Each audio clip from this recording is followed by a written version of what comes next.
Il était une fois 8 étudiants en architecture à la découverte de l'inconnu. Nous sommes ici avec Nandini, Samuel, Angélique, Manon, Marie, Roxane ainsi que les 2 Thomas à la découverte d'une nouvelle ville, la ville de Shanghai. Une nouvelle architecture, une nouvelle typologie urbanistique, une nouvelle culture. Comparée avec l'Europe, pourquoi pas, mais nous sommes ici en tout cas pour découvrir.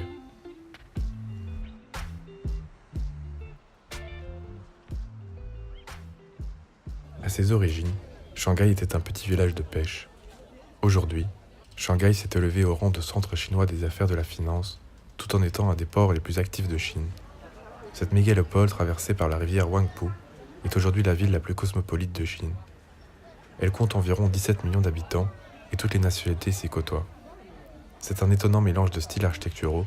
On y croise des bâtiments des années 30 du Bund, des gratte-ciels modernes de Pudong, des demeures européennes de l'ancienne concession française et des maisons traditionnelles chinoises dans la ville.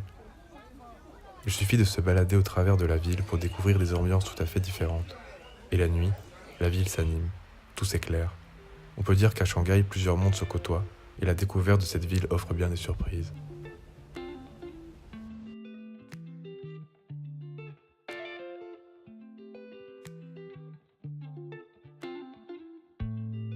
Brilliant City. Il s'agit d'un complexe résidentiel composé de 25 tours dans la partie nord de Shanghai. On se croirait dans une autre dimension, la ville du futur. Les immeubles tous identiques, à perte de vue, dans une ambiance calme et paisible. Sur les lieux, nous avons pu observer une chouette ambiance. Les personnes âgées qui observent le lac sur un banc, les enfants qui jouent à la plaine de jeu, les couples et leurs animaux de compagnie. Quartier résidentiel très calme, un peu coupé du reste de la ville, tel des gated communities, on se sent à l'aise. Mais la question est-ce vraiment agréable de vivre dans de tels immeubles avec tant de personnes ? Pour les Chinois, c'est un symbole de la création, d'une nouvelle classe sociale moyenne qui arrive dans leur société, donc peut-être le futur pour Shanghai et pour la Chine.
Le Bund est un des symboles architecturaux les plus reconnaissables de Shanghai. Le nom Bund vient d'un mot anglo-indien. Au début, quand la première société britannique ouvrait un bureau en 1846, ce n'était qu'un remblai boueux au bord de la mer. Tout le long de son histoire centenaire, il était élégant même de l'époque. Beaucoup de nouvelles constructions sont érigées. Un long mur de soutènement de 771 mètres a été construit pour prévenir les inondations. Placé au sommet du mur, un large passage pitonné permet une visite de la ville. Éclairé de 1000 feux, le Bund mérite bien une visite de nuit. La conservation des lampadaires d'époque permet entre autres de maintenir harmonie et unité du lieu, mais aussi le sens esthétique des façades au style d'époque européenne. Le Bund arbore fièrement les bâtiments aux styles architecturaux divers, de même que les plus belles scènes nocturnes de Shanghai, qui associent les embarcations éclairées sur la rivière à des jeux de lumière, en provenance de la berge où se situe le quartier des affaires.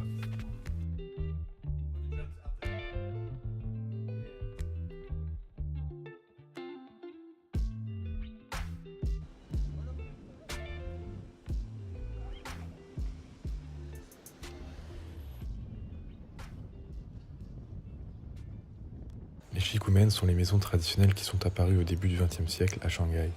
À l'époque, on pouvait décompter pas moins de 9000 shikumen. Et aujourd'hui, La plupart ont été détruits pour être remplacés par les habitations plus modernes. En se promenant dans les Liangs de Shanghai, le labyrinthe de petites ruelles reliant les Shikumen, on ressent encore une atmosphère de l'époque. Même si leur construction était arrêtée en 1949, les Shikumen restent des maisons standards de l'ancienne population shanghaïenne.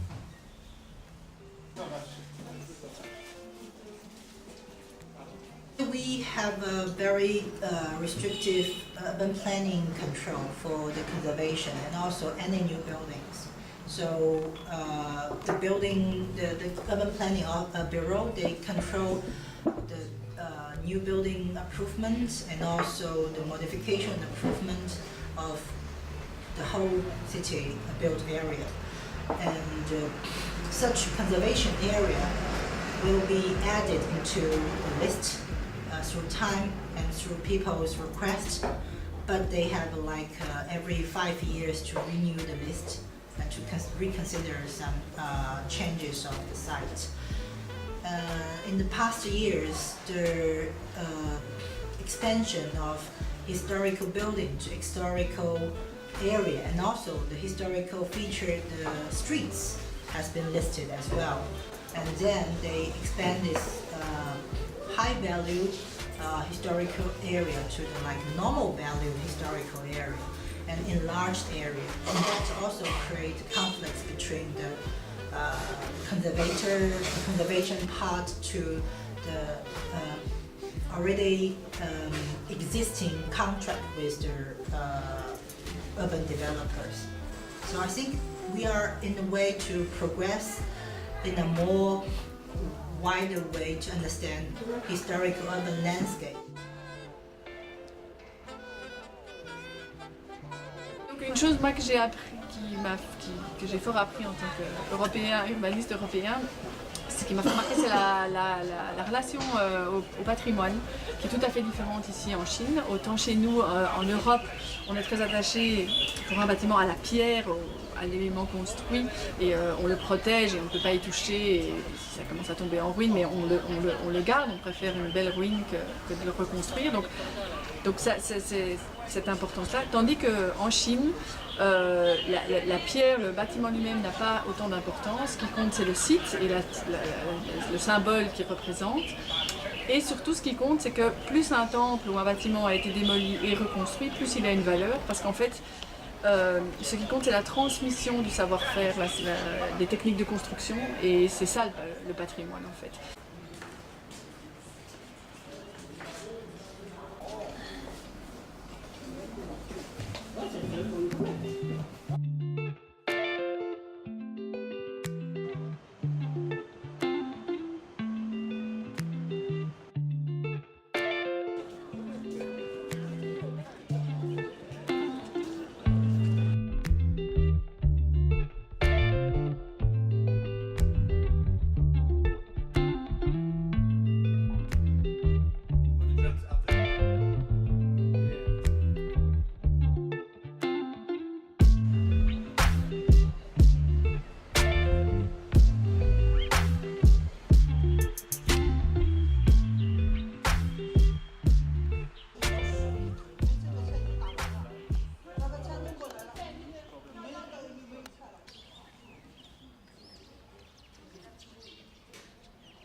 Le jardin chinois, c'est fort lié à une philosophie de vie, le taoïsme, qui est d'être en harmonie avec la nature pour trouver la paix intérieure. C'est une façon, c'est d'être en harmonie avec la nature, et que donc c'était important, les gens devaient aller faire un pèlerinage ou aller en ermite dans la montagne pour se ressourcer.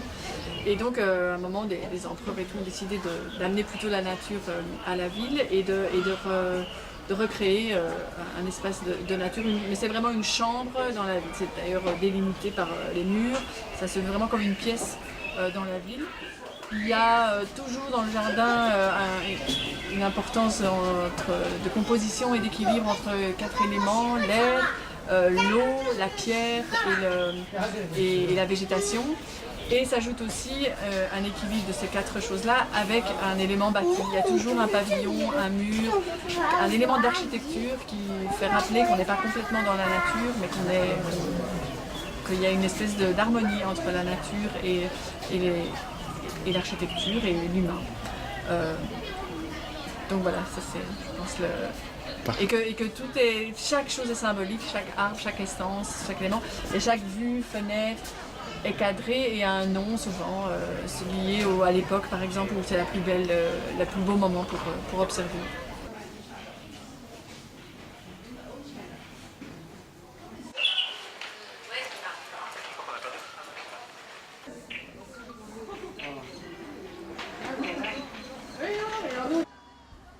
Suzhou, ville satellite de Shanghai, est placée sous le signe de l'eau, dû à son réseau aquatique hors du commun. Petite Venise orientale. Elle est réputée comme étant une des plus jolies villes de Chine avec Hangzhou, et charme tous les voyageurs avec ses jardins et ses canaux. Comme le dit le proverbe chinois, au ciel il y a le paradis, et sur terre il y a Suzhou et Hangzhou.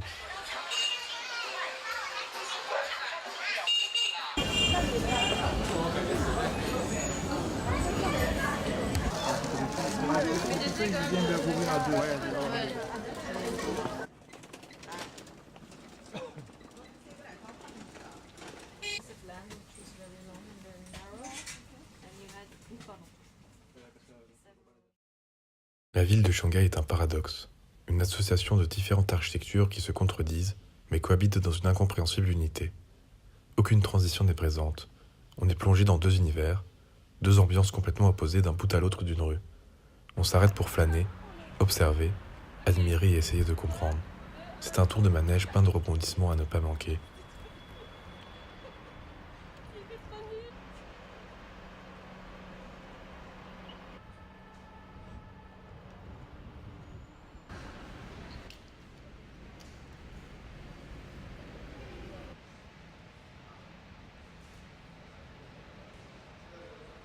L'ancien abattoir 1903 Shanghai, qui fut le plus grand abattoir de l'Extrême-Orient, est l'un des seuls bâtiments à s'être fait rénover, et a aujourd'hui été réaménagé en quartier d'activité créatrice. Ce bâtiment de béton en 300 colonnes s'étend sur plusieurs étages, en plein cœur d'un quartier résidentiel traditionnel de Shanghai. Linden Neri et Rosenau conjuguent depuis 10 ans architecture et design. Ils sont portés par la modernité et l'énergie symbolisant la Chine aujourd'hui, en annonçant d'emblée qu'ils sont tous deux aux antipodes du Feng Shui, en jouant par exemple sur les interactions entre espace public et espace privé, à l'image des Shanghaïens qui font sécher leur linge à même les rues. À la tête d'une agence effervescente, regroupant pas moins d'une centaine de personnes, les architectes et designers les plus en vue de Shanghai signent simultanément des contrats aux quatre coins du globe.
We do a mixture of architecture and interior design. We kind of grew not through architecture but through interior design. That has a little bit to do with like how China works. So especially how China worked in 2006. In 2006 Chinese clients love to have international architects, but they had to be kind of like famous and big and we were obviously not big and not famous and didn't like to pretend that we did, that we were. So rather than going into the path of like making quick plans for all the architecture developments that were out there, we started to work in interior design, which meant that we could actually control what we made. Because in China, many times it is so that, especially in the earlier days, it's changing now a little bit. It used to be so that foreign architects were asked to do concept design, and then after concept design produce a nice rendering, and then their services were no longer required. We were not so attracted by that model, so that's why we started interior design, because we could build ourselves, we could talk to the builders, we could correct what we had to do, and we didn't have all the process around it, so it was much more direct for us to build things. And from there we grew into design, and then bigger, and then we grew back into architecture through resorts. We also just came back the day before yesterday. Maybe 1.5, 2 weeks. 2 weeks. It's things. How is it possible then to No, it's have a not. real... It's not possible. Well, yeah, But you can, of course, in 2 weeks you can offer, let's say, a vision on something. But to develop something, of course, it takes as much time as it takes in Europe. the idea itself for the first presentation goes quite fast. And how I think you learn to make decisions faster. Also, I think trusting your gut feeling in the beginning. Because I mean, if you would like, I don't know how it is, I used to be in school. If I look back how I used to work in school, or you have a lot more time, but actually you also think of a lot more ideas, but not all of them are particularly better. I'm not saying that every idea you first say is the good one. That's not true, but you learn to maybe analyze a little bit faster, and you have to react a little bit faster. You learn to think a little bit faster, maybe. But then the actual working on it takes time. La différence de culture s'est donc fait sentir dans les rues, les transports et jusque dans les bureaux d'architecture visités. Les interactions avec les habitants se font à travers des regards curieux autour de nos travaux et de notre intérêt à l'environnement. Les espaces publics ne sont pas exploités à leur juste valeur. Ils ne servent en grande partie qu'à un passage entre deux boulevards. Il est des plus surprenants de passer des rues sinueuses à des axes où la verticalité n'a de limite que les nuages. Malgré cela, l'intégration de la ville se fait naturellement. Nous sommes engloutis par la masse humaine et déambulons à travers une ville où tout va vite, où tout n'est que temporaire. Cette sensation de différence est aussi présente dans le monde du travail. La comparaison entre un bureau international, européen ou chinois y est intéressante. La multiculturalité du premier y amène une grande diversité des pensées architecturales, ainsi qu'à des projets de plus différents. Le monde chinois est fait de travail et d'opportunités.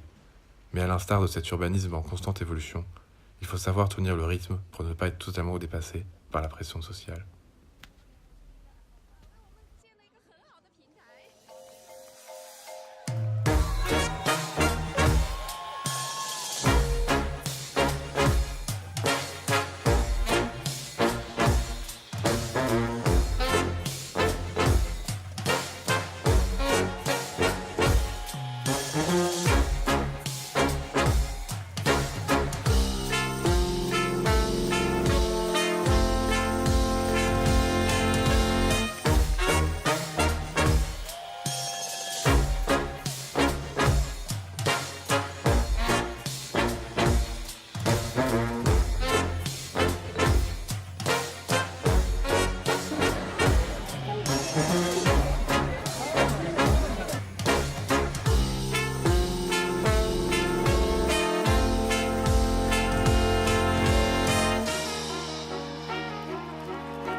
对，